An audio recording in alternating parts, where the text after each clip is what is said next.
அஸ்ட்ரோசைன் channel வாயிலாக உலகெங்கும் வாழ்ந்து கொண்டிருக்கும் சகோதர சகோதரிகளுக்கு அன்பார்ந்த வணக்கங்கள் மற்றும் வாழ்த்துக்கள்.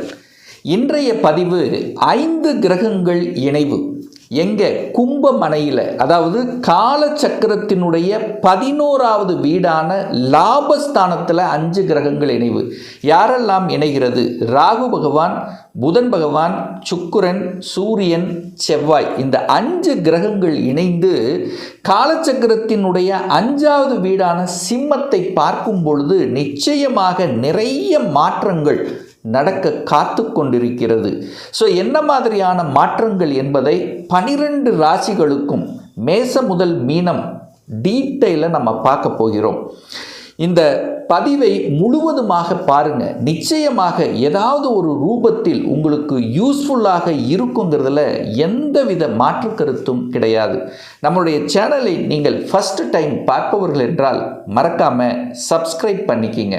மகர ராசி அன்பர்களே, 5 கிரகங்கள் இணைவு, அதாவது காலச்சக்கரத்தினுடைய 11வது வீடான கும்பத்தில் 5 கிரகங்கள், அதாவது உங்கள் ராசிக்கு 2ஆம் இடம், அதாவது தனம், குடும்பம், வாக்குஸ்தானத்தில் 5 கிரகங்கள் இணைவு. எந்தெந்த கிரகங்கள் இணைவு? புதன் பகவான். புதனுங்கிறது 6க்குரியவன், கடன் நோய் எதிர்ப்பு பகையை தரக்கூடியவன், பாக்கியத்தை தரக்கூடிய புதன் பகவான் குடும்பஸ்தானத்தில். சுக்கிரன் உங்களுக்கு ராஜ யோகத்தை தரக்கூடிய சுக்கிரன் 5க்குரியவன், பூர்வ புண்ணியஸ்தானத்தின் அதிபதி, பஞ்சமஸ்தானத்தின் அதிபதி, தொழில் ஸ்தானத்தின் அதிபதியான சுக்கிரன் தனஸ்தானத்தில். சூரிய பகவான் அட்டமாதிபதி, வலிவேதனை கொடுக்கக்கூடிய சூரியன், தன்னம்பிக்கைக்கு காரக கிரகமான சூரியன் தனஸ்தானத்தில் குடும்பஸ்தானத்தில். ராகு அங்கே இருக்கார், 2ஆம் இடத்தில் உட்கார்ந்துருக்கார். செவ்வாய் பார்த்தீங்கன்னா இந்த பிப்ரவரி 23ஆம் தேதி 2ஆம் இடத்துல போய் அமர இருக்கிறது. அப்போது இந்த 5 கிரகங்கள் குடும்பஸ்தானத்தில் இருக்கும்போது ஏற்படக்கூடிய பலன்களை பார்க்கும் பொழுது நிச்சயமாக குடும்பத்தில் தனஸ்தானத்தில் நிறைய மாற்றங்களை கொடுக்க காத்து கொண்டிருக்குன்னு சொல்லலாம். அப்போ குடும்பத்தில் உறுப்பினரை இணைத்து கொள்ளக்கூடிய சந்தர்ப்ப சூழ்நிலைகளை நிச்சயமாக உருவாக்கும். ஒரு புதிய உறவு அப்படிங்கிறது உங்கள் குடும்பத்தில் வரக்கூடிய வாய்ப்புகள் உண்டு. ஒன்று குழந்தை பாக்கியத்தில் வரக்கூடிய அமைப்பாக இருக்கலாம், அல்லது திருமண உறவுகள் மூலமாக உங்கள் குடும்பத்தில் இணைக்கக்கூடிய தன்மைங்கிறது இந்த காலகட்டம் நிச்சயமாக உண்டு. அதில் மாற்று கருத்து இல்லை. பாக்யாதிபதியாக இருக்கக்கூடிய புதன் அங்கு இருக்கார். புத்திசாலித்தனம் மிக்க புதன் அங்கு இருக்கிறதுனால புத்திசாலித்தனமான பேச்சாற்றல் அதிகமாக இருக்கும். சூரியனை போல பேசக்கூடிய தன்மை, அறிவார்ந்த தன்மையோடு பேசக்கூடிய தன்மை, இதெல்லாம் புத்திசாலித்தனம், அறிவாற்றல் இதெல்லாம் இருக்கும். ஆனால் என்ன, சில சமயங்களில் கோபம், ஆக்ரோஷம் வெளிப்படுத்தும். நிதானத்தன்மையை இழந்துவிடும் சில சமயங்களில். ஏன் சொல்கிறேன்னா, 6ஆம் அதிபதியும் 8ஆம் அதிபதியும் அங்கே இணையுது. சூரியனும் செவ்வாய் உஷ்ண கிரகங்களும் அங்கே இருக்கும் பொழுது கொஞ்சம் அந்த பேச்சு கடுமையாக்கிவிடும். அப்போ பேச்சில் மட்டும் கொஞ்சம் நிதானம், அக்கறை ரொம்ப ரொம்ப முக்கியம் மகரத்துக்கு. மற்றபடி தொழில் ரீதியில், உத்தியோக ரீதியில், வியாபார ரீதியில் நுணுக்கங்கள் மேம்படும். தன்னுடைய லாபத்துக்காக, தன்னுடைய தொழிலுக்காக, தன்னுடைய தொழில் அபிவிருத்திக்காக தன்னுடைய பேச்சு அழகாக அற்புதமாக திட்டமிடுதல் இதெல்லாம் நல்லா இருக்கும். சில சமயங்களில் கோபத்தை கொடுக்கும். அந்த கோபத்துக்கு மட்டும் போகக்கூடாது. 9ஆம் அதிபதி 10ஆம் அதிபதி அங்கே இருக்கும் பொழுது என்ன ஆகும்னா, பாக்கியத்துக்காகவும் தொழிலுக்காகவும் உங்கள் எண்ணங்கள், செயல்கள், சிந்தனைகள் அத்தனையும் தொழிலில் ஏதாவது ஒரு வகையில் நான் ஒரு மேம்பாடு அடையணும். ஏன்னா கடந்த ஒரு 7.5 வருடங்களாக சில சமயங்களில் நிறைய அனுபவ பாடங்களை, அந்த 7.5 சனியில் நிறைய அனுபவங்களை இந்த மகரத்துக்கு கொடுத்து கொண்டிருந்ததுன்னு சொல்லலாம். அந்த அனுபவங்களின் வாயிலாக தான் இப்போ நீங்கள் செயல்பட போகிறீங்க. அப்போது இனிமேல் உங்களுடைய செயல்பாடுகள் தொழிலாக இருக்கட்டும், வேலையாக இருக்கட்டும், வியாபாரமாக இருக்கட்டும், எதில் இருந்தாலும் ஒரு பாதை, அதாவது அனுபவத்தின் வாயிலாக, ஒரு ஸ்ட்ராட்டஜி பிளான் வாயிலாக ஒரு திறம்பட செய்யக்கூடிய தன்மைகள் இந்த காலகட்டம் நிச்சயமாக உண்டு. நிறைய அசிங்கப்பட்டிருக்கீங்க, அவமானப்பட்டிருக்கீங்க. உறவண்ணை என்ன, பணமண்ணை என்ன, வாழ்க்கையில் நிறைய அனுபவத்தை கொடுத்து கொண்டிருந்தது. அந்த அனுபவத்தின் வாயிலாகத்தான் இப்போ அடுத்த மேம்பாடு நிலைக்கு செல்ல போகிறீர்கள் அப்படிங்கிறத ஸ்ட்ராங்காக நான் சொல்லுவேன். இந்த 6 8ஆம் அதிபதிகள் அந்த இடத்துல இருக்கும்போது 8ஆம் அதிபதி சூரியன், 6ஆம் அதிபதி புதன், 12ஆம் அதிபதியான குரு, இந்த 6 8 12 அந்த இடத்துல வருதுனால திடீர் பண வரவும் உண்டு.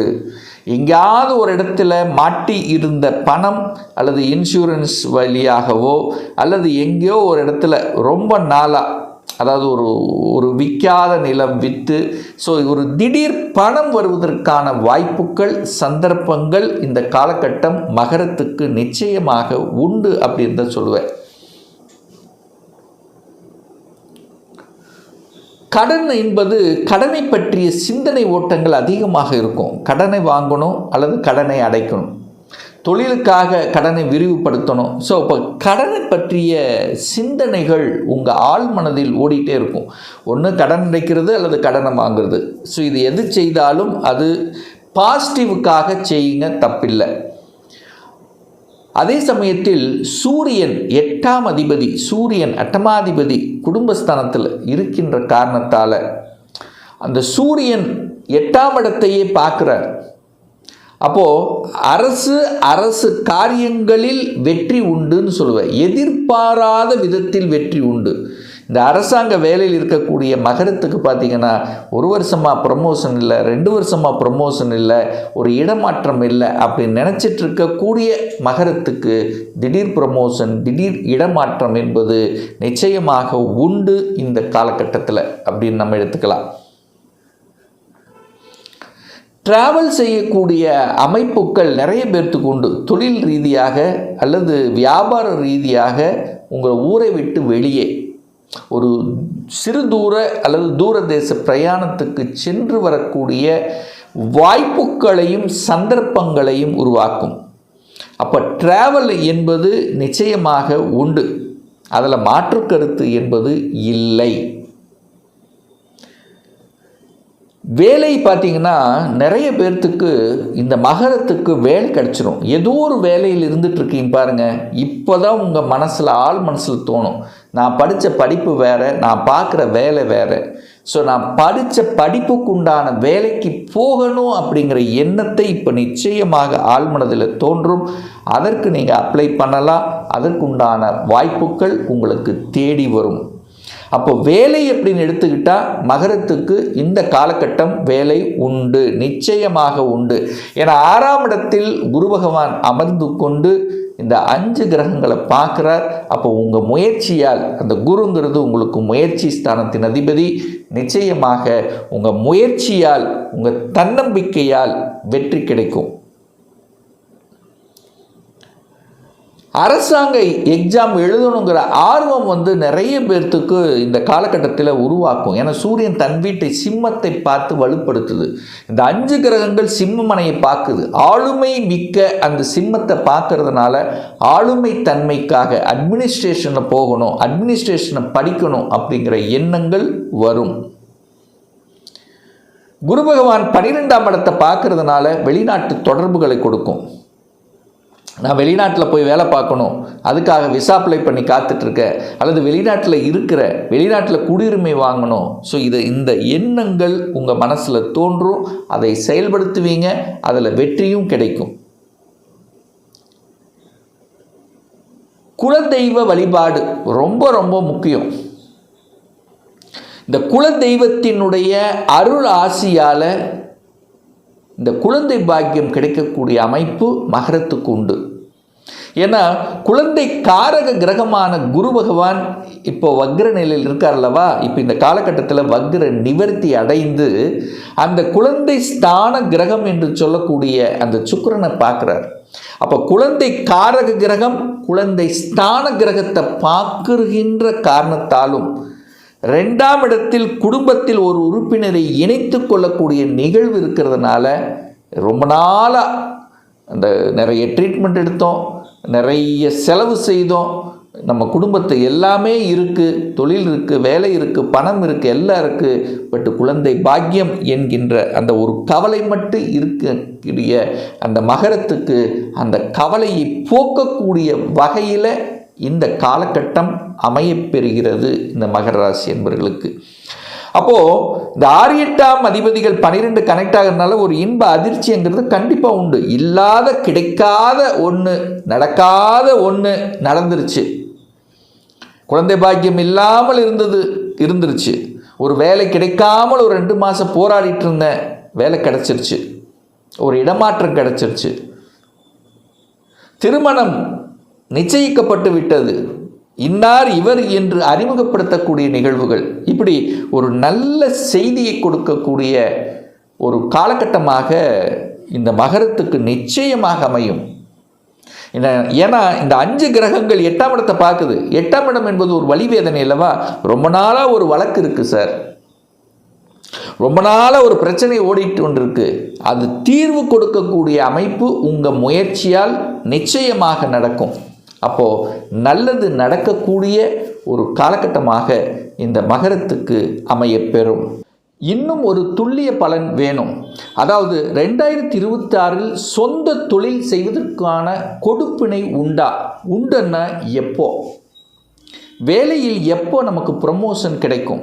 இப்போ +2 படிச்சுட்டு இருக்கேன், எப்போ எந்த கோர்ஸ் எடுத்து படித்தா நமக்கு ஃப்யூச்சர் நன்றாக இருக்கும்?